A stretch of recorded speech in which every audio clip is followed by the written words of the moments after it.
तो चलिए आइए अब हम लोग हिंदी सब्जेक्ट का एक और चैप्टर पढ़ते हैं। Chapter number 17 Andaman diary, Shrikant Verma ji द्वारा यह लिखा गया है।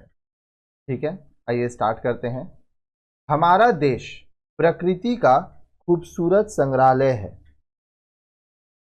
कहीं बर्फीली चोटियां हैं, कहीं हरे भरे खेत हैं, कहीं कल कल करती नदियां हैं, कहीं मरुस्थल से के हो रहे हैं, कहीं जंगल की विनाली वनाली हरितिमा है, कहीं सागर की जल लहरियां हैं, कहीं सुदूर पानी के मध्य हरे भरे द्वीप हैं। इन प्राकृतिक संरचनाओं ने हमारे मन को गहराई तक प्रभावित किया है। हिमालय के आश्रम, नदी के उद्गम, सागर के संगम और अरण्य की गोधूलियों की हम अक्सर चर्चा करते हैं, लेकिन इन चर्चाओं में भारत की मुख्य भूमि से दूर कुछ टापुओं की ओर हमारा ध्यान सहसा नहीं जाता। भूगोल ने इन द्वीपों की नियति में अकेलापन का अभिशाप घोल दिया है। अकेलेपन की यातना को पहचान कर अंग्रेजों ने इन्हें दंड द्वीप के रूप में रूपांतरित कर दिया था। इसका प्रतिनिधि उदाहरण अंडमान द्वीप की सेल्युलर जेल है। स्वाधीनता की चाह में अपने मुक्त बलिदानों से अगणित स्वतंत्रता प्रेमियों ने इन द्वीपों पर अस्थि दान किए हैं। आज हम नीले अंबर के नीचे आज़ादी का उत्सव मनाते हैं। आज़ादी के जयघोष की नींव में विषाद के जो क्षण हैं, उसी का साक्षात्कार श्रीकांत वर्मा की इस अंडमान डायरी का विषय है। आइए इस पाठ की मुख्य विशेषताओं का अध्ययन करें। सबसे पहले इस पाठ को पढ़ने का हमारा उद्देश्य क्या है वो देख लीजिए। इस पाठ को पढ़ने के बाद आप अंडमान द्वीप समूह और उसके परिवेश का वर्णन कर सकेंगे। अंग्रेजों द्वारा निर्मित दंड द्वीप एवं काले पानी की अवधारणा को आत्मसात कर प्रस्तुत कर सकेंगे। इतिहास के बहुत सारे गुमनाम प्रसंगों का उल्लेख कर सकेंगे। स्वाधीनता संग्राम के नायकों के योगदान का वर्णन कर सकेंगे। डायरी विद्या के तत्वों के आधार पर पाठ का विवेचन कर सकेंगे। डायरी विधा के शिल्प सौंदर्य की समीक्षा कर सकेंगे। ठीक है, ओके। इससे पहले कि हम लोग चैप्टर में आगे बढ़े, अगर आप चाहते हैं कि आपको चैप्टर वाइज क्लासेस मिले, क्वेश्चन आंसर्स चाहिए, सारा प्रीवियस ईयर क्वेश्चन पेपर चाहिए, सॉल्व सैम्पल पेपर चाहिए, आपको इंपॉर्टेंट चैप्टर्स चाहिए, लाइव डाउट क्लियरिंग क्लासेस चाहिए, तो कॉन्टैक्ट कीजिए 9051378712। आपको ये सभी चीज़ें दी जाएंगी। ठीक है, अब हम लोग आगे बढ़ते हैं चैप्टर में। ओके, हमेशा की तरह जो स्टूडेंट हमारे वीडियोस को लाइन से पढ़ रहे हैं उनको पता है, ठीक है, हम लोग पूरा का पूरा चैप्टर पढ़ेंगे। ठीक है, आपको सिर्फ वीडियो को 2 बार सुन लेना है, चैप्टर आपको अच्छे से याद हो जाएगा। फिर जो नंबर दिए उसमें कांटेक्ट कीजिएगा, क्वेश्चन आंसर्स आपको दे दिए जाएंगे। मूल पाठ की तरफ बढ़ते हैं। आइए अब हम श्रीकांत वर्मा की अंडमान डायरी को ध्यानपूर्वक पढ़ लेते हैं। अंडमान डायरी, शनिवार 4 जनवरी 1986, पोर्ट ब्लेयर। हर हंसी के पीछे आंसू होते हैं। कुछ आंसू यहाँ भी बहाए गए पोर्ट ब्लेयर में, जो कभी काला पानी के नाम से जाना जाता था। काला पानी हमारी भाषा का एक मुहावरा बन गया, सुदूर निष्कासित, जिसके लौटने की कोई उम्मीद नहीं। मगर काला तो नहीं है यह पानी, सुदूर है, हरा है, नीला है, चारों ओर द्वीप हैं, मुंगिया पहाड़ी द्वीप। जैसे समुद्र पर कछुए आसन मारकर बैठ गए हों और बैठे ही हों शताब्दियों से। 300 से अधिक द्वीप, सुरमय, मनोरम। आगे देखिए, फिर क्या कला था, फिर क्या काला था। काले थे हिंदुस्तानी, हमारे पूर्वज, क्रांतिकारी, देशभक्त, जिन्हें गोरे शासक इसलिए यहाँ भेजते थे कि उन्हें देश प्रेम का मजा चखाया जाए, उन्हें पता चले कि यंत्रणा, असह यंत्रणा, मानवीय यंत्रणा क्या होती है। अपराह्न जब मैं सेल्युलर जेल गया तो मैंने देखा अपनी सभ्यता पर नाज करने वाले अंग्रेज कितने कुरूप, बदशक्ल, मनहूस, अमानुषिक, कारागृही खड़े कर सकते हैं। मानवीय स्वतंत्रता की पक्षधरता का दावा करने वाली गोरी जाति किस तरह इंसान को उन सिंचों में एक नहीं, दो दो दशक, 10-10, 20-20 वर्ष कैद कर रख सकती है। इन सिंचों में जहां से कोई निकल नहीं सकता और कोई प्रवेश नहीं कर सकता। एक पतली सी सूरज की किरण को छोड़कर जो संसार को सुख भरी नींद से जगाती है, लोग बाग अंगड़ाइयां लेते, ओंठों पर मुस्कान लिए उठते हैं। किरण जो औरों के लिए आशा का संदेश लिए आती है। इन अभागों के लिए जो यहाँ अंडमान में काला पानी भोग रहे थे। सुबह कभी कोई आशा का संदेश नहीं लाई और शाम आई तो वह भी डरती डरती कि उनकी कोठरियों की दहलीज पर एक स्वप्न मात्र रह गई, आज़ादी का स्वप्न, जिसे उन्होंने बरसों देखा, संजो कर रखा। आखिर इस स्वप्न के लिए ही तो उन्होंने सजाए भोगी थी। उनका जुर्म, अपराध क्या था? उन्होंने स्वप्न देखा था और वे उसे असलियत में परिणत करना चाहते थे। कितनों ने दम तोड़ दिया भूख और बीमारी से। क्या देते थे उन्हें वे भोजन के नाम पर? मुझे बताया गया कि रात को लोगों पर कोड़े बरसाए जाते थे या गालियां। दूसरे सवेरे जब अंग्रेज जेलर के सामने उनकी पेशी होती थी, मगर किसी ने आत्मसमर्पण नहीं किया। हथियार डालने का मुहावरा गलत होगा। हथियार थे ही नहीं, कहा उनके पास। नीचे की 4 कोठरियां काल कोठरियां हैं, जहां उन्हें फांसी से पहले रखा जाता था। इन काल कोठरियों के ठीक सामने कुछ ही कदम की दूरी पर फांसी घर है। बाहर एक चबूतरा है। फांसी के पहले तड़के कैदी को इस चबूतरे पर लाया जाता था। अंग्रेज बड़े उदार थे। मौत के पहले कुछ क्षण वे आदमी को खुली हवा में सांस लेने की छूट देते थे। वे बड़े धर्म भीरु थे, है ना?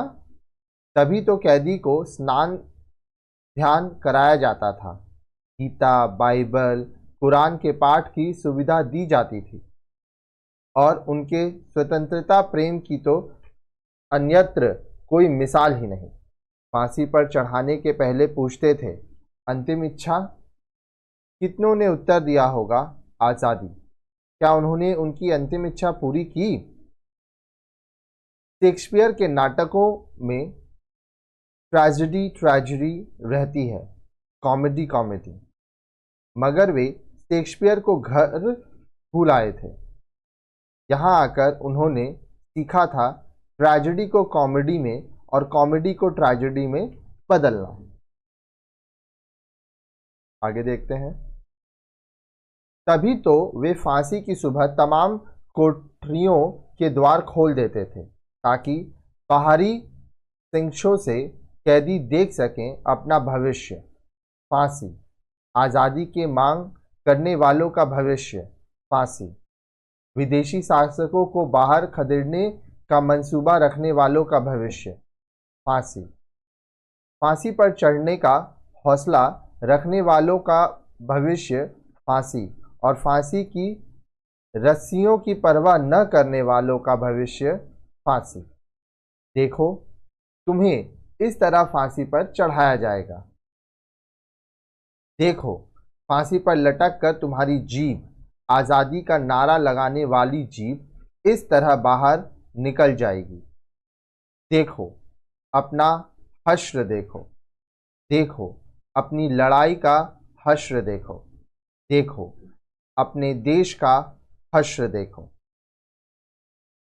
देखो, हम तुम्हें किस तरह नहला धुलाकर पवित्र करते हैं। गंगा जल नहीं हुआ तो क्या हुआ, काला पानी तो है। और अब तुम्हें उस लोक में भेजते हैं जहां फांसी नहीं होती। कम से कम आज़ादी चीख पढ़ने पर फांसी नहीं होती, जहां कोड़े नहीं लगाए जाते। नरक में जरूर लगाए जाते हैं, मगर अंडमान आने के बाद नरक जाने की जरूरत ही क्या, जहां वह शरीर ही नहीं जिसे लटकाया जा सके। और रोज ही या अक्सर यह दृश्य दोहराया जाता। फांसी घर में एक साथ 3 व्यक्तियों को फांसी देने की व्यवस्था है। इसका अर्थ यह हुआ कि कई बार 3-3 व्यक्तियों को एक साथ फांसी दी जाती थी। फांसी के पहले कितनी चीखों से आसमान भर गया होगा। कुछ रोए होंगे, कुछ चिल्लाए होंगे, कुछ ने नारा लगाया होगा, इनकलाब जिंदाबाद, क्रांति अमर रहे। जिन्होंने ये नारे लगाए वे पागल थे। कोई विक्षिप्त व्यक्ति ही स्वयं को खतरे में डालता है। समझदार कोई जोखिम नहीं उठाते, कोई खतरा मोल नहीं लेते। चाय भी फूंक फूंक कर पीते हैं। फांसी घर के सामने की कारा की दूसरी मंजिल की सबसे अंतिम कोठरी सावरकर की थी, जिन्हें सबसे खतरनाक कैदी माना जाता था। 1910 में उन्हें यहाँ लाया गया। 1921 में इस जेल से उनकी रिहाई हुई। उनकी कोठरी को एक लोहे की दीवार खड़ी करके कारागार से अलग कर दिया गया था। कोई भी कोशिश कामयाब न हो भाग निकलने की। बरसों यहाँ रहने के बावजूद सावरकर को यह न मालूम हो सका कि उनके भाई भी इसी कारागार में कैद हैं। मेरे मन में सावरकर के प्रति पूर्वाग्रह था, क्योंकि उनका संबंध हिंदू महासभा से रहा। मैंने यह नहीं सोचा कि एक हिंदू के रूप में अपनी असीमता की तलाश सांप्रदायिकता नहीं। कम से कम ऐसा व्यक्ति सांप्रदायिक नहीं हो सकता जिसने देशभक्ति की इतनी बड़ी सजा भोगी हो। आगे देखिए। जेल के बाहर सावरकर की प्रतिमा स्थापित की गई है। मेरा सिर झुक गया श्रद्धा में और कुछ शर्म में। हम कितने शीघ्र दूसरों के विषय में फतवा दे देते हैं, और अगर तर्क के जरिए तुम लोग यह प्रमाणित कर भी लो कि सावरकर सांप्रदायिक थे, तो मुझे तुम्हारा तर्क मंजूर नहीं। मैं कवि हूं, मैं तर्क नहीं जीता। मेरे लिए सावरकर वह व्यक्ति है जो हाथों पैरों में हथकड़ी बेड़ी पहने बरसों इस भयानक कोठरी के अंधेरे में कैद रहा, मगर न वाणी अवरुद्ध हुई न आत्मा। शाम हो चली है। समुद्र पर चिड़ियां मंडरा रही हैं हजारों की तादाद में। कौन जानता है, ये हमारे पूर्वज की मृतात्माएं हैं।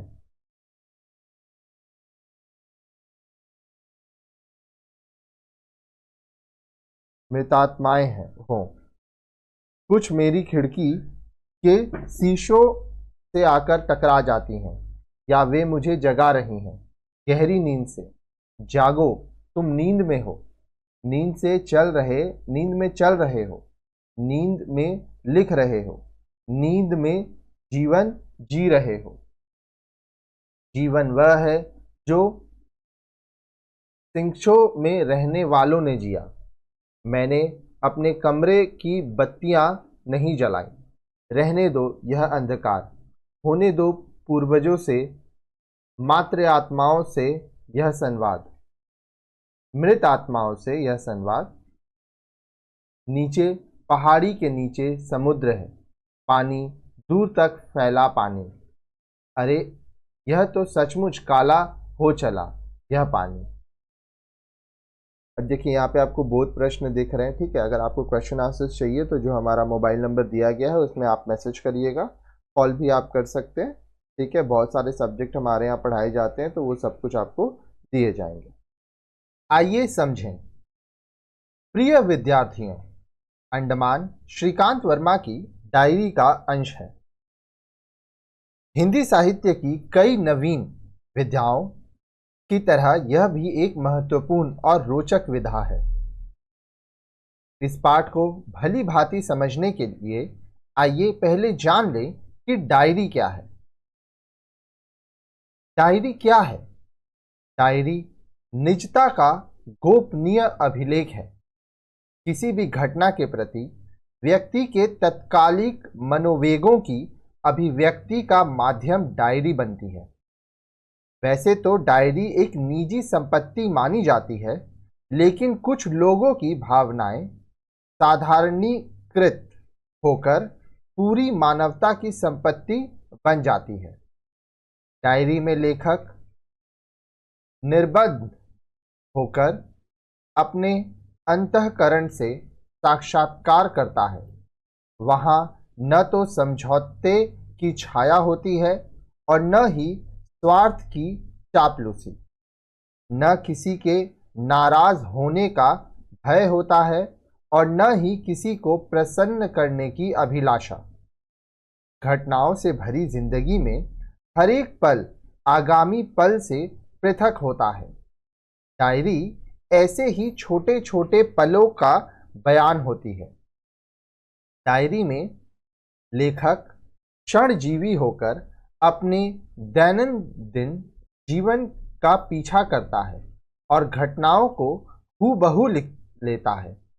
इसलिए डायरी किसी घटना का प्रथम दृष्टया रिपोर्ट है। इसमें आवेग अत्यंत प्रगाढ़ होकर प्रकट होता है। डायरी एक अनौपचारिक विधा है और उस पर प्रकाशन का दबाव नहीं होता है।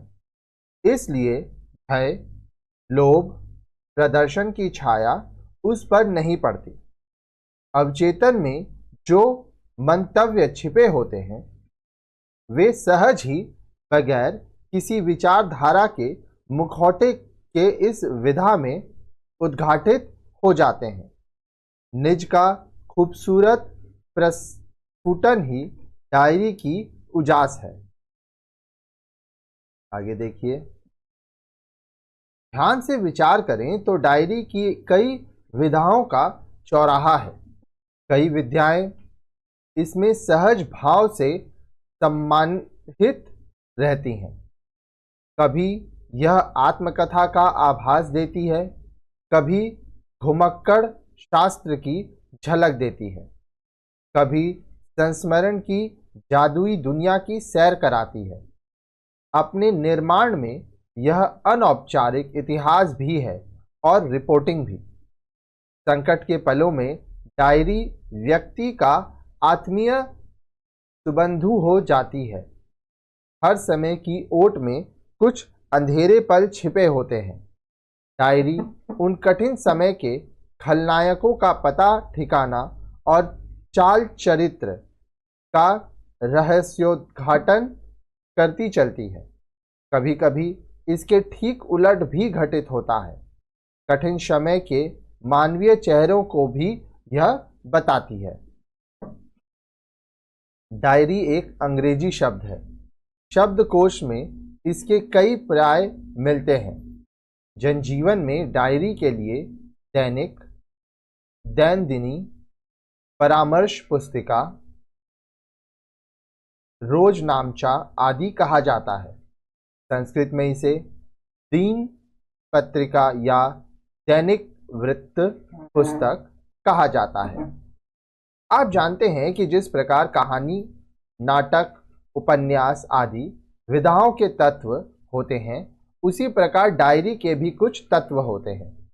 ये है व्यक्तिकता, भावाभिव्यक्ति, तिथिक्रम, तत्कालिक प्रतिक्रिया, परिवेशांकन, आत्मविश्लेषण, वास्तविकता, निज दृष्टि तथा भाषा शैली। आइए अब ये देखें कि अंडमान में ये विशेषताएं किस सीमा तक मिलती हैं। पहला, व्यक्तिकता।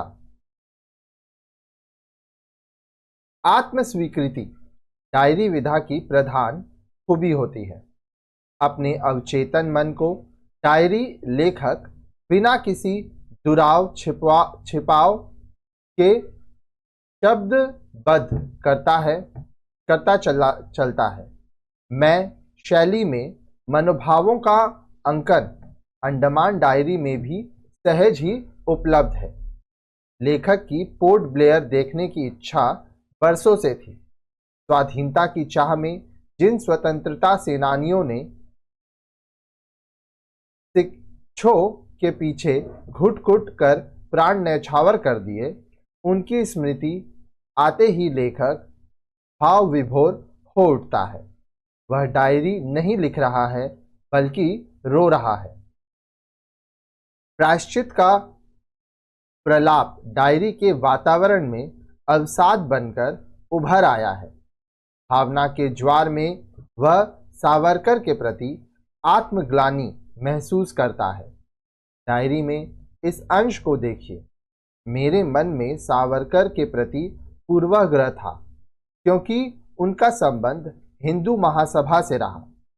मैंने यह नहीं सोचा कि एक हिंदू के रूप में अपनी असीमता की तलाश सांप्रदायिकता नहीं। आगे श्रीकांत वर्मा सावरकर के प्रसंग में आत्माभियोग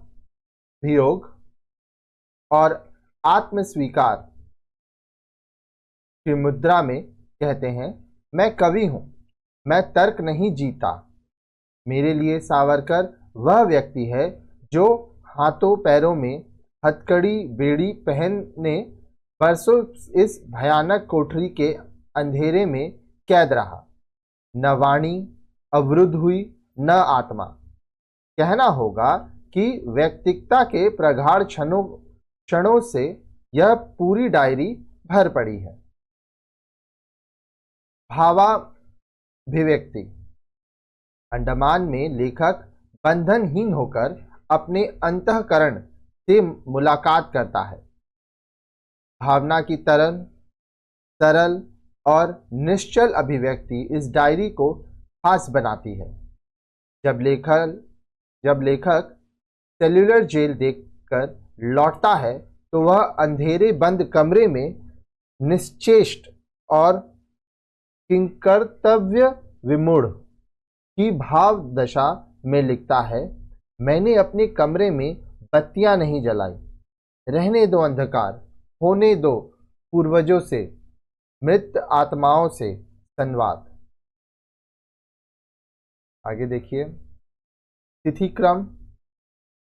डायरी लिखने से पहले बहुधा दिनांक, माह और वर्ष का उल्लेख अनिवार्य है। व्यवस्थित और नियमित डायरी लेखन में इस अलिखित नियम का पालन अवश्य होता है। अंडमान में लेखक ने शास्त्रीय डायरी लेखक की तरह शनिवार 4 जनवरी पोर्ट ब्लेयर दर्ज किया है। लेखक ने 3 दिनों तक पोर्ट ब्लेयर का प्रवास किया है और 3 दिनों के भ्रमण का विवरण डायरी में तिथिवार दर्ज किया है। यह 1986 का साल है, अतः डायरी तत्व की दृष्टि से यह एक निर्दोष डायरी है। तत्कालिक प्रतिक्रिया। घटनाओं से भरी जिंदगी में हर एक दिन अगले दिन से अलग होता है। जो क्षण गुजर जाता है उसे दोबारा प्राप्त नहीं किया जा सकता। स्मृति के आधार पर बीते दिन को हम पुनः डायरी के पन्नों पर 100% प्रकट या अभिव्यक्त नहीं कर सकते। श्रीकांत वर्मा ने अंडमान प्रवास की प्रत्येक दिन की घटनाओं की अंतः प्रक्रिया को लिखित रूप दिया है। इस पाठ में काल कोठरियों और फांसी घर को देखकर अपनी मनोदशा को तुरंत ही लेखक ने दर्ज किया है। निसंदेह यह डायरी की तत्कालिक प्रतिक्रिया का साहित्यिक से अधिक ऐतिहासिक महत्व है।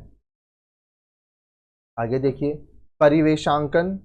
डायरी रचयिता जाने अनजाने अपने परिवेश का वर्णन करते चलता है। ऋतु चक्र, स्थानीय संरचना उसके लेखन में सहज भाव से आ ही जाता है। अंडमान डायरी में समुद्र के रंग, वहाँ के परिंदों की चेष्टाओं, सूर्यास्त आदि का स्वाभाविक वर्णन लेखक ने किया है। शुरू के अंश में ही समुद्र के पानी का कवियोचित वर्णन मिलता है। मगर काला तो नहीं यह पानी, सुंदर है, हरा है, नीला है, चारों ओर द्वीप है, मुंगिया पहाड़ी द्वीप, जैसे समुद्र पर कछुए आसन मारकर बैठ गए हों और बैठे हों शताब्दियों से। श्रीकांत वर्मा अपने समय के सिद्ध पत्रकार रहे हैं, अतः उनकी डायरी से सहसा रिपोर्टिंग का आनंद भी प्राप्त होता है। प्रस्तुत पाठ में परिवेशांकन की प्रवृत्ति सहज ही उपलब्ध है। आत्मविश्लेषण। आत्मविश्लेषण की सबसे आदर्श विधा डायरी है। लेखक इसमें निर्मम होकर अपने व्यक्तित्व और वैचारिक का पोस्टमार्टम कर पाता है। अंडमान डायरी में लेखक का कन्फेशन जबरदस्त है। क्रांतिकारी सावरकर का जीवन अपयश और एकाकीपन का दुर्लभ संयोग है। दुनिया में शायद ही कोई ऐसा उदाहरण मिले जो क्रांतिकारी कवि भी हो, साहित्यकार भी हो और अच्छा लेखक भी हो। इसलिए डायरी के पन्नों पर लेखक आत्मग्लानि की मुद्रा में यह स्वीकार करता है। जेल के बाहर सावरकर की प्रतिमा स्थापित की गई है। मेरा सिर झुक गया श्रद्धा में और कुछ शर्म में। हम कितने शीघ्र दूसरों के विषय में फतवा दे देते हैं, और अगर तर्क के जरिए तुम लोग यह प्रमाणित कर भी लो तो कि सावरकर सांप्रदायिक थे, तो मुझे तुम्हारा तर्क मंजूर नहीं। उद्धृत अवतरण आत्मविश्लेषण का प्रतिनिधि उदाहरण है। आगे देखिए, वास्तविकता। डायरी लेखन वास्तविकता का आईना है। किसी बात को कहने के लिए अन्य विधाओं में फैंटेसी या व्यंजना का संसार गढ़ना पड़ता है, लेकिन डायरी में निरावरण होकर लेखक घटनाओं का उल्लेख करता है। संकोच या भय, त्रय या प्रय की भावना जाती रहती है। अंडमान के जेल खाने के अंदर का यथा तथ्य वर्णन लेखक करता है। डायरी के इस अंश को पढ़िए। इन काल कोठरियों के ठीक सामने कुछ ही कदम की दूरी पर फांसी घर है। बाहर एक चबूतरा है। फांसी के पहले तड़के कैदी को इस चबूतरे पर लाया जाता था। अंग्रेज बड़े उदार थे, वे बड़े धर्म भीरू थे, है ना। तभी तो कैदी को स्नान ध्यान कराया जाता था। गीता, बाइबल, कुरान के पाठ की सुविधा दी जाती थी, और उनके स्वतंत्रता प्रेम की तो अन्यत्र कोई मिसाल ही नहीं। फांसी पर चढ़ाने के पहले पूछते थे, अंतिम इच्छा? कितनों ने उत्तर दिया होगा, आज़ादी। क्या उन्होंने उनकी अंतिम इच्छा पूरी की? निज दृष्टि। डायरी व्यक्ति मन का पुनर्पाठ होती है। कई बार हम निजी विचार सबके सामने साझा करते हैं, लेकिन कुछ मंतव्य हम साझा नहीं करते। ऐसे निजी क्षण हम गोपनीय ढंग से डायरी के पन्नों पर लिख जाते हैं।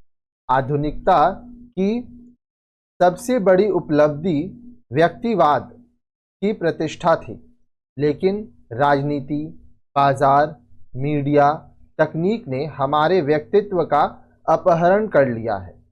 ऐसे पलों में डायरी व्यक्तित्व की निजता की रक्षा का माध्यम बन जाता है। श्रीकांत वर्मा अपने समय के प्रश्नों से मुठभेड़ करने वाले चिंतक के रूप में डायरी के पृष्ठ पर अवतरित होते हैं। यह सचमुच डायरी उनकी निजी दृष्टि एवं आत्मस्वीकार का अप्रतिम दस्तावेज है। वे स्वीकार करते हैं कि सावरकर के प्रति मेरे मन में पूर्वाग्रह था, लेकिन अंडमान की काल कोठरियों को देखकर वे स्वयं को संशोधित करते हैं कि मेरा सिर झुक गया, श्रद्धा में और कुछ शर्म में। भाषा शैली। डायरी के लेखक भाषिक तौर पर सचेत नहीं होते। भावावेग में मंतव्य का पीछा करते हुए वाक्य अधूरे रह जाते हैं। कई बार अन्य विदेशी भाषाओं के शब्दों का बेझिझक प्रयोग करते चलते हैं। लेकिन श्रीकांत वर्मा की विवेच्य डायरी निर्दोष और निर्मल भाषा का अद्भुत नमूना है। राजनीति के धूल धक्कड़ के बीच उन्होंने अपनी शब्द साधना को गहन मानवीय संवेदना से परिभाषित किया है। दबदबाई हुई आंखों से निष्कवच होकर वे डायरी में अपने को खोलते चले जाते हैं। भावना के प्रगाढ़ क्षणों में भाषा उनकी सहचरी हो गई है। एक या दो शब्द के बाद ही पूर्ण विराम लगाते हैं। हिंदी कितनी प्रांजल हो सकती है, इसे आद्यंत अंडमान डायरी में महसूस कर सकते हैं। आत्मपीड़ा के तीव्र उन्मेष के क्षणों का साक्ष्य है। इसमें इसका निम्नलिखित अंश देखिए। शाम हो चली है, समुद्र पर चिड़ियां मंडरा रही हैं, हजारों की तादाद में। कौन जानता है ये हमारे पूर्वजों की मृत आत्माएं हों। मैंने अपने कमरे की बत्तियां नहीं जलाई। रहने दो अंधकार, होने दो पूर्वजों से, मृत आत्माओं से यह संवाद। नीचे पहाड़ी के नीचे समुद्र है, पानी दूर तक फैला पानी। अरे यह तो सचमुच काला हो चला यह पानी। पूरे पाठ में ट्रेजेडी और कॉमेडी दो शब्द ही अंग्रेजी के आए हैं, लेकिन वे भर्ती के प्रतीत नहीं होते, प्रसंगोचित हैं। आइए आगे देखते हैं। अब हम लोग भाषा एवं शैली की तरफ बढ़ेंगे। इस पाठ की भाषा बहुत सरल और प्रवाह युक्त है। लेखक के भाषा प्रयोग को समझने के लिए कुछ बातें ध्यान में रखने की जरूरत है। श्रीकांत वर्मा मूलतः कवि हैं, लेकिन उन्होंने आजीवन पत्रकार कर्म का निर्वाहन भी किया है। इसलिए अंडमान डायरी एक ओर भावुकता का अनूठा नमूना प्रस्तुत करती है, दूसरी तरफ इसका गद्य रिपोर्टिंग का भी आनंद देता है। इस पाठ में अभिधा और व्यंजन का खूबसूरत संगम है। भावना के आवेग में लेखक तत्सम, तद्भव, देशज, विदेशज किसी शब्द से बचने की कोशिश नहीं करते हैं। इस मामले में श्रीकांत वर्मा भाषा के जादूगर हैं। उनकी भाषा भाव का अनुगामिनी है। प्रसंगानुकूल भाषा के कारण पाठ को समझने में कोई कठिनाई नहीं होती है। शब्द इतने जटिल नहीं है कि शब्दकोश उलटना पड़े या अर्थ ग्रहण में कठिनाई हो। पूरी डायरी में 3 शब्द अंग्रेजी के हैं, जेलर, ट्रेजेडी और कॉमेडी। यह पाठ यात्रा का भी अभ्यास देती है। इसलिए वर्ण में समुद्र के दृश्यों, स्थानों की संरचना, परिंदों की उड़ान का सम्मोहक वर्णन है। श्रीकांत वर्मा की भाषा तत्सम प्रधान है।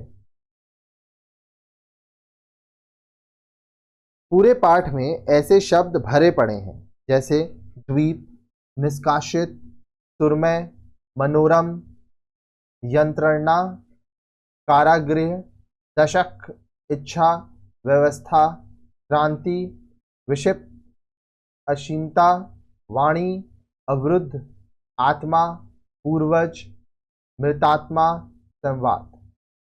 उर्दू के जो शब्द लोक में घुल मिल गए हैं सहज ही पाठ में मौजूद हैं। उदाहरण देखें, बदशक्ल, मनहूस, उम्मीद, जुर्म, तलाश, पेशाब, पेशी, आज़ादी, हौसला, परवाह, इनकलाब, जोखिम, मंजिल, कामयाब आदि।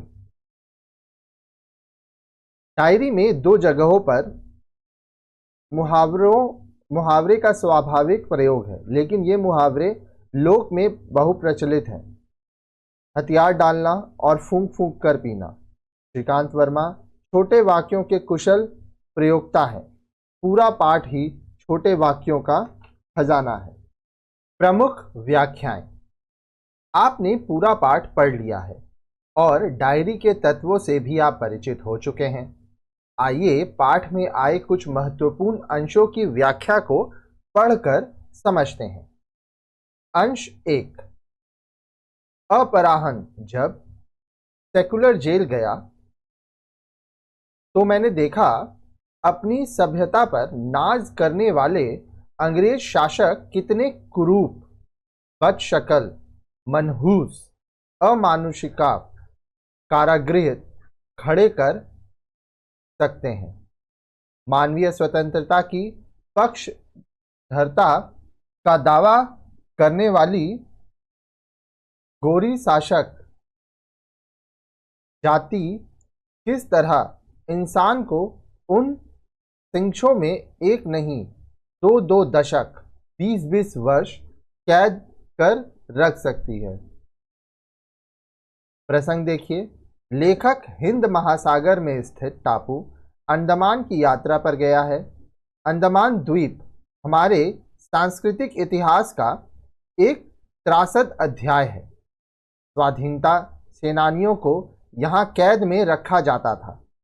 यह भारत की मुख्य भूमि से हजारों किलोमीटर दूर बंगाल की खाड़ी में स्थित है। यह भारतीय लोक जीवन में काला पानी के नाम से कुख्यात है।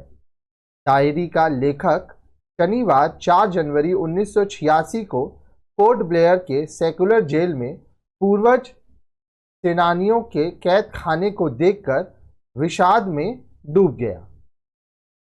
व्याख्या।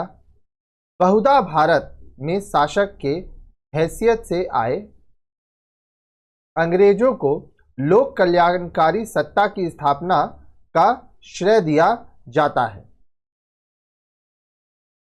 संविधान से लेकर विविध जनतांत्रिक संस्थाओं की नींव रखने में इन गोरे शासकों का निजी स्वार्थ ही प्रबल था।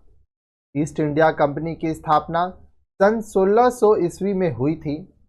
तब से लेकर आज़ादी पर्यंत अनेक रूपों में वे भारतीय धन का शोषण एवं उपभोग करते रहे।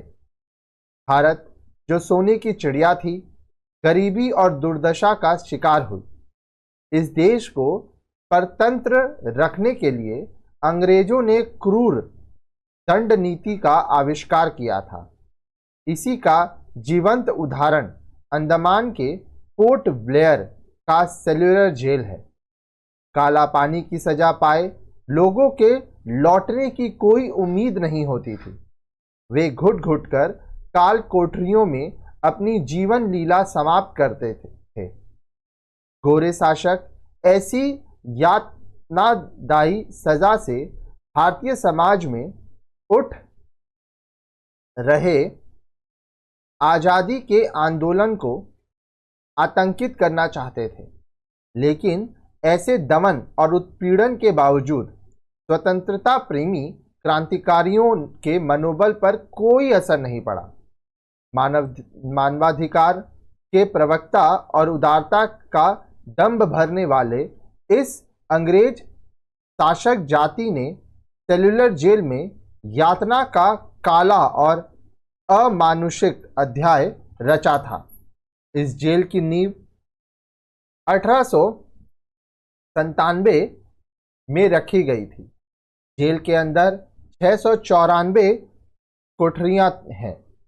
प्रत्येक कोठरियां इतनी गोपनीय एवं अकेली थीं कि किसी पड़ोसी कैदी के चेहरे की झलक असंभव थी। टट्टी और पेशाब के लिए बाहर जाने की अनुमति नहीं मिलती थी। इस कारागार की 7 शाखाएं थीं। द्वितीय महासागर में जापानियों की बमबारी की वजह से अब इसकी 3 शाखाएं ही बची हैं। डायरी लेखक सभ्यता पर नाज करने वाले अंग्रेजों के पाखंड की भर्त्सना करता है। आज़ादी का स्वप्न देखने वाले और सजा भोगने वाले सेनानियों का तपस्या और बलिदान को देखकर लेखक भावुक हो जाता है। विशेष स्वतंत्रता दुर्लभ उपहार है। इसका अनुभव अंडमान की काल कोठरियों के सामने शिद्दत से लेखक को होता है। इसलिए लेखक के लिए यह तीर्थ यात्रा के समान है। इस अंश में लेखक आत्मालाप रिपोर्टिंग का भी एहसास कराता है। अंश 2, शेक्सपियर के नाटकों में ट्रेजेडी रहती है, कॉमेडी, मगर वे शेक्सपियर को घर भूल आए थे। यहां आकर उन्होंने सीखा था ट्रेजेडी को कॉमेडी में और कॉमेडी को ट्रेजेडी में बदलना। प्रसंग: लेखक सेल्युलर जेल के फांसी घर के एक चबूतरे के सामने फांसी के पूर्व की औपचारिक तरीकों पर विचार करता है। फांसी की पूर्व संध्या पर स्वतंत्रता सेनानियों को काल कोठरी में आखिरी रात मृत्यु की प्रतीक्षा करनी पड़ती थी। व्याख्या देखिए। अंग्रेज उपनिवेश निर्माताओं को अपनी सभ्यता और विरासत पर बहुत घमंड था। शेक्सपियर का साहित्य उनके लिए गौरव की वस्तु थी, लेकिन शेक्सपियर के साहित्य से प्राप्त संदेश के विपरीत उनका आचरण था। वे भारत में पाखंडपूर्ण, अमानवीय और क्रूर आचरण करते थे। वे मानवता का ढोंग रचते थे। अंग्रेज फांसी से पूर्व उदारता का दिखावा करते थे। मृत्यु से पूर्व वे व्यक्ति को खुली हवा में सांस लेने की छूट देते थे। वे धार्मिक होने का भी अभिनय करते थे। फांसी पाने वाले को धर्मानुसार गीता, बाइबल, कुरान के पाठ की सुविधा दी जाती थी। उनकी आखिरी इच्छा का भी ख्याल रखा जाता था। डायरी लेखक यहीं पर अंग्रेजी शासकों से जिरह करते हैं कि अंतिम इच्छा में हमारे स्वतंत्रता सेनानियों ने आज़ादी का जयघोष किया होगा, लेकिन उनकी इच्छा के विरुद्ध उन्हें फांसी के तख्त पर चढ़ा दिया गया होगा। डायरी लेखक का करुणा मिश्रित व्यंग विवेच्य पंक्तियों में मुखर हो उठता है। अंग्रेज शासकों के खाने के दांत और दिखाने के दांत अलग अलग थे। शेक्सपियर की मानवता की वे दुहाई देते थे, लेकिन गुलामी कायम रखने में उनकी बर्बरता की मिसाल नहीं मिलती। शेक्सपियर के सुखांत या दुखांत नाटकों का अंक अनुमय है, लेकिन भारत में रहकर इन अंग्रेज शासकों ने दुखांत सुखांत का एक हास्यास्पद समीकरण तैयार किया था। लेखक का आशय यह है कि फांसी के कारुणिक प्रसंग में भी अंग्रेजों ने नाटकीयता का ढोंग कायम रखा था। आइए विशेष देखिए। लेखक ने इतिहास के झरोकों से झांककर पश्चिम के औपनिवेशिक चरित्र का बेबाकी से उद्घाटन किया है। भारतीय असीमता की तलाश में लेखक ने गुमनाम शहीदों के प्रति आदरांजलि प्रकट की है। भावना की चाशनी में डूबकर भाषा कविता का आभास देती है। आइए अंश 3 देखते हैं। मेरे मन में सावरकर के प्रति पूर्वाग्रह था, क्योंकि उनका संबंध हिंदू महासभा से रहा। मैंने यह नहीं सोचा कि एक हिंदू के रूप में अपनी असीमता की तलाश सांप्रदायिकता नहीं, कम से कम ऐसा व्यक्ति सांप्रदायिक नहीं हो सकता जिसने देशभक्ति की इतनी बड़ी सजा भोगी हो। प्रसंग देखिए। सेल्युलर जेल को देखते समझते हुए लेखक फांसी घर के सामने दूसरी मंजिल की सबसे अंतिम कोठरी के सामने रुक जाता है। यह कमरा प्रसिद्ध स्वतंत्रता सेनानी विनायक दामोदर सावरकर का है। बीते हुए पलों में की गूंगी स्मृतियां उन्हें घेर लेती हैं। सावरकर की यातनादायी जीवनी उनकी आंखों के सामने तैर जाती है। व्याख्या देखिए। श्रीकांत वर्मा सन 1986 की जनवरी में यह अनुभव करते हैं कि सावरकर स्वाधीनता संग्राम के इतिहास में जिस कीर्ति के अधिकारी थे, उनसे उन्हें वंचित रखा गया। विवेच्य पंक्ति में जैसे लेखक स्वयं को कटघरे में खड़ा करता है और शायद बताना चाहता है कि आज़ादी के बाद शासक दल ने सावरकर की वैचारिकी को वर्जित मान लिया। उनका संबंध हिंदू महासभा से होने के कारण वे सांप्रदायिक घोषित कर दिए गए। लेखक उनकी कोठरी के सामने खड़े होकर जैसे अपराध बोध से ग्रसित हो जाता है। सेल्युलर जेल के कमरों की लंबाई चौड़ाई 13.5 गुणा 7.5 फीट थी। सभी कैदियों को शौचालय ले जाने का समय नियत रहता था। तय समय के भीतर ही उन्हें यह कार्य करना पड़ता था। कभी कभी कैदी को जेल के अपने कमरे के अंदर ही मल त्याग करना पड़ता था। जेल की कोठरी की दीवारों से मल और पेशाब की बदबू आती थी। सावरकर को अंग्रेजी हुकूमत ने 25-25 साल की 2 अलग अलग सजाएं सुनाई थी। अंडमान के सेल्युलर जेल में सावरकर ने 9 साल 10 महीने की सजा काटी। 11 जुलाई 1911 को सावरकर अंडमान पहुंचे थे। 1921 में उन्हें पुणे के यरवदा जेल में लाया गया था। राजनीतिक गतिविधियों पर आजीवन प्रतिबंध की शर्त पर 1922 में रिहा हुए। सावरकर के जीवन के आखिरी 2 दशक राजनीतिक एकाकीपन और अपयश में बीते। सावरकर के योगदान पर आज़ाद भारत में गुमनामी की रोशनाई पोत दी गई। डायरी लेखक श्रीकांत वर्मा सेल्युलर जेल में स्थापित सावरकर की मूर्ति के समक्ष श्रद्धा की मूर्ति मुद्रा में नतमस्तक हो जाते हैं। विशेष देखिए।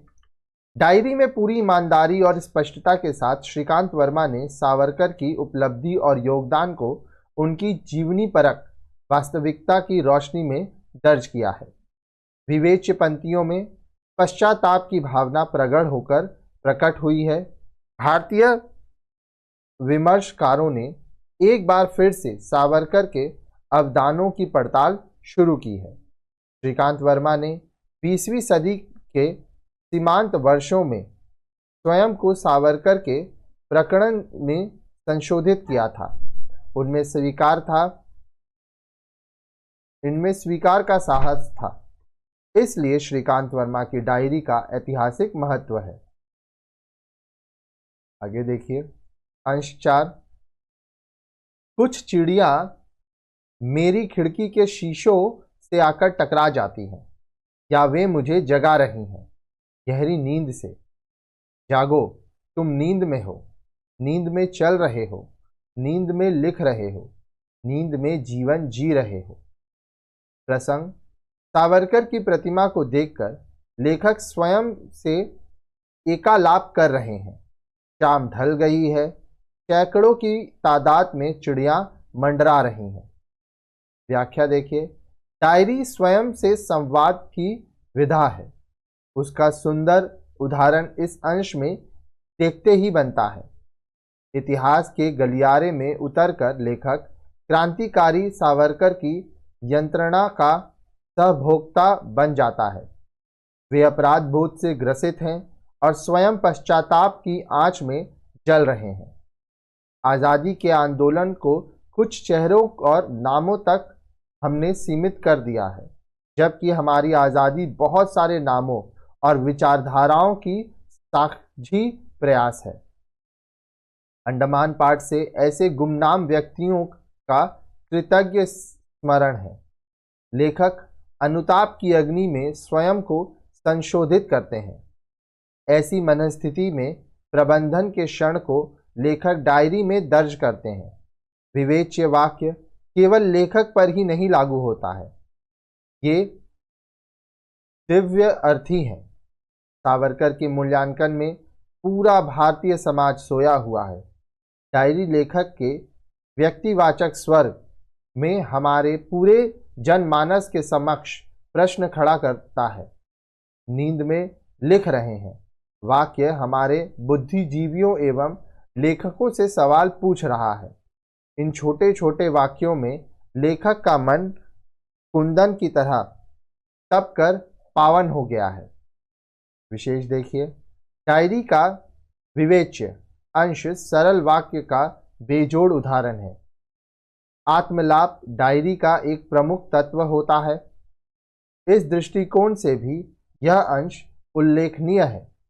प्रस्तुत अंश सुदूर देश और काल की यात्रा कराता है। ठीक है, आइए अब हम लोग चैप्टर का आखिरी अंश लेखक परिचय पढ़ लेंगे। ये जो आप फोटो देख रहे हैं ये श्रीकांत वर्मा जी का फोटो है। ठीक है, अब इनके बारे में हम लोग थोड़ा जानकारी लेंगे। आइए, यह पाठ श्रीकांत वर्मा द्वारा लिखा गया है। उनका जन्म 18 सितंबर 1931 को बिलासपुर मध्य प्रदेश में हुआ था। प्रारंभिक शिक्षा बिलासपुर के नगर पालिका स्कूल में हुई। यहीं से उन्होंने मैट्रिक की परीक्षा उत्तीर्ण की। इंटर और बीए की परीक्षा MVR कॉलेज बिलासपुर के पास करने के बाद प्राइवेट छात्र के रूप में नागपुर विश्वविद्यालय से MA हिंदी की उपाधि प्राप्त की। 1955 से 1956 में नवलेखन की पत्रिका नई दिशा निकाली। 1956 में नरेश मेहता के आमंत्रण पर दिल्ली आ गए और भारतीय श्रमिक में उप संपादक नियुक्त हुए। 1958 में नरेश मेहता कांता पित्ती के साथ हिंदी की विशिष्ट पत्रिका कृति का प्रकाशन किया। 1964 से 1977 तक दिनमान में उप संपादक और विशेष संवाददाता के पदों पर कार्य किया। 1976 में मध्य प्रदेश से राज्यसभा के सांसद मनोनीत हुए। 25 मई 1986 को कैंसर से उपचार के दौरान न्यूयॉर्क अमेरिका में आपका निधन हुआ। श्रीकांत वर्मा का कवि कर्म अत्यंत महत्वपूर्ण है। अज्ञे ने श्रीकांत वर्मा को सनातन डिसेंट का कवि कहा है। उनकी रचनाओं में आत्माभियोग और आत्मस्वीकार का स्वर सबसे अधिक मूल्यवान है। ये कवि के अतिरिक्त सिद्धहस्त कथाकार, आलोचक, अनुवादक, डायरी और यात्रा संस्मरण लेखक भी थे। इंटरव्यू विधा में इनका महत्वपूर्ण योगदान है। मरणोपरांत 1987 में इन्हें साहित्य अकादमी पुरस्कार से सम्मानित किया गया। इनकी सारी रचनाएं श्रीकांत वर्मा रचनावली के 8 खंडों में संकलित है। स्थानीय पुस्तकालय में जाकर बड़े लेखकों की डायरी खोजिए और पढ़िए। पुस्तकालय याध्यक्ष से निवेदन कीजिए कि डायरी विधा की उत्तम पुस्तकें उपलब्ध कराएं। हिंदी में कई कालजयी डायरियां लिखी गई हैं, इन्हें पढ़ने की कोशिश कीजिए। इनमें से प्रमुख है श्रीराम शर्मा की सेवाग्राम की डायरी, अज्ञे की बर्लिन डायरी, एक बूंद साहस उछली में संकलित। और भी डायरी के नाम देखिए, दिनकर दिनकर की डायरी, हरिवंश राय बच्चन प्रवासी की डायरी, चंद्रशेखर मेरी जेल डायरी, श्रीकांत वर्मा गरुड़ किसने देखा है, यशपाल मेरी जेल डायरी, निर्मल वर्मा धुंध से उठती धुन, मालचंद तिवाड़ी बरुंडा डायरी, अंबिका दत्त रमते राम की डायरी। ठीक है, अब देखिए यहाँ पे जो मोबाइल पर दिया है, अगर आप इसमें कांटेक्ट करते हैं तो आपको chapter wise classes, question answers, previous year question papers, solve sample papers, important chapters, live doubt clearing classes, ये सब कुछ दिया जाएगा। ठीक है, वीडियो को अगर आपको अच्छा लगा हो तो हमारे चैनल को सब्सक्राइब कीजिए, वीडियो को लाइक कीजिए, और जो भी आपको पूछना है, जो भी आपके मन में सवाल हैं, उसको कमेंट सेक्शन में लिखिएगा। साथ ही साथ अपने दोस्तों को भी ये वीडियो फॉरवर्ड कीजिए ताकि ज़्यादा से ज़्यादा लोग हमारे वीडियो से पढ़ सकें। आप जीवन में कामयाब बनिए, खुश रहिए, धन्यवाद।